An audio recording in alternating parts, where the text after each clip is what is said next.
We begin with Major Garrett at the White House. Now, Major, what's the latest here? What are you hearing from the White House beyond these initial statements? Well, really, what we have to work with right now, Tony, are these statements. And what's important about the statements, you read what President Trump said.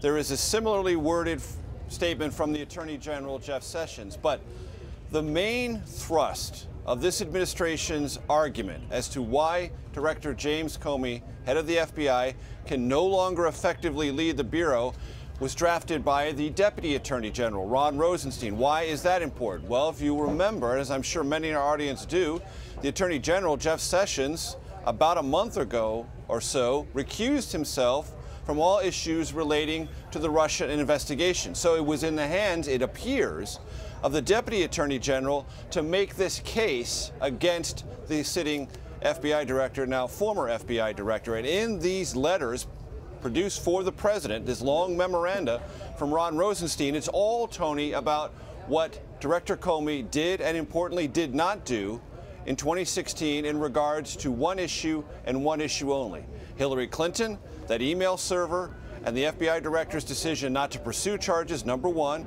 and number two, to have a press conference announcing that he would not pursue charges. In both cases, Rod Rosenstein, the Deputy Attorney General, asserted that Comey ignored existing FBI protocol, usurped, that's his word, the authority of the Attorney General, and then refused subsequently to admit that those were mistakes, compounding those errors and suggesting to this President and the senior leadership of the Justice Department that not only was Comey wrong, but unrepentant. Now, all of this is described as the reason for Comey's dismissal. It glosses over entirely what you referred to at the top, which is the fact that there is an ongoing FBI counterintelligence investigation into Russian meddling in the 2016 election, and if there is any connection or even more collusion by anyone associated with the Trump campaign or involved in the Trump campaign. Now, Major, the Hillary Clinton email scandal and Comey's response and public actions around that happened in July of last year. According to my calendar, we are now in May of 2017. What do we know about the timing of this dismissal? Well, we know this. On April 11th, Maria Bartiromo for Fox Business News asked President Trump if it was too late to ask James Comey, the FBI Director, to step down. And Trump said no. But he also said, he has my confidence. I have confidence in him, but we will see what happens.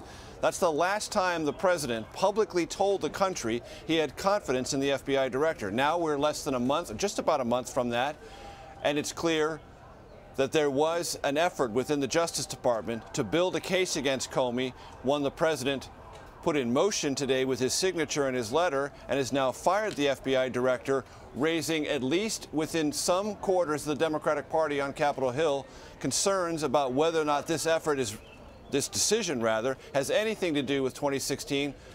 But to them, they wonder aloud and have asserted it might have far more to do with this ongoing FBI counterintelligence investigation into the 2016 election and Russian collusion or cooperation with the Trump campaign. Now, that, Major, they say now has been put into some sharp question by the President's decision to fire the FBI Director. Now, Major, I want to hold that question right there. And